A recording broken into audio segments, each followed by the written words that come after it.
xanuunada kelyuhu waa kuwa guud kuwaasoo boqolkiiba 10 ku dhaca dadweynaha dunida.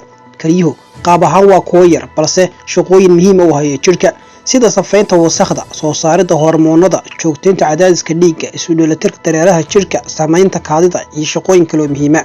Haddaba waxaynu soo gudbin doonaa cuntooyin wax ku ool u ah caafimaadka kelyaha. Toonta dadka leh kelyo xanuunka waxaa talooyin caafimaad lagu soo jeediyay inay xadidaan qaadashada milixda ama cusbada ee cuntada nooc kasta. Toontu waxay ku dartaa dhadhan dheeri ah cuntada waxaana laga helaa nafaqo il wanaagsan oo ay ku jiraan vitamin C, B6 iyo isku dhiska sulfur. waa mid leh saameyn xooggan oo ay kaga hortagto kelyo xanuunka. Kaabashka waxaa ku jira fitamiino iyo macdano wanaaggeeda ay ku jiraan isku dhisyo awood leh. waa il weyn oo laga helo vitamin B, vitamin C iyo vitamin K. waxa kale oo ku jirta fiber tan oo wanaagsan habdhiska dheefshiidka.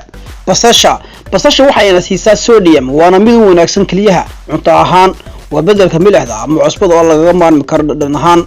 waxaa laga helaa basasha vitamin B, vitamin C, macdanta manganese iyo fiber oo ka caawin karta caafimaadka dheefshiidka iyo bakteeriyada ku nool habdhiska dheefmareenka. cananiska ama cananaaska in badan oo kamid ah dhirta ka baxda kulaylaha sida liinta iyo muuska waxaa ku badan macdanta potassium balse nasiib wanaag cananiska dhadhan ahaan waa mid macaan. taa beddelkeeda waxaa ku yar potassium oo dhib ku ah caafimaadka kelyaha. waxaa kale oo intaa dheer in cananisku wuxuu qani ku yahay fiber, manganese, vitamin C iyo biomilan.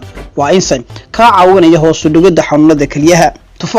tufaaxu waa mid wanaagsan caafimaadka iyo badqabka kelyaha waxaana ku jirta maadada pectin waxay hoos u dhigtaa cholesterol iyo sokorta dhiig wareegga taasoo halis ku ah caafimaadka kelyaha.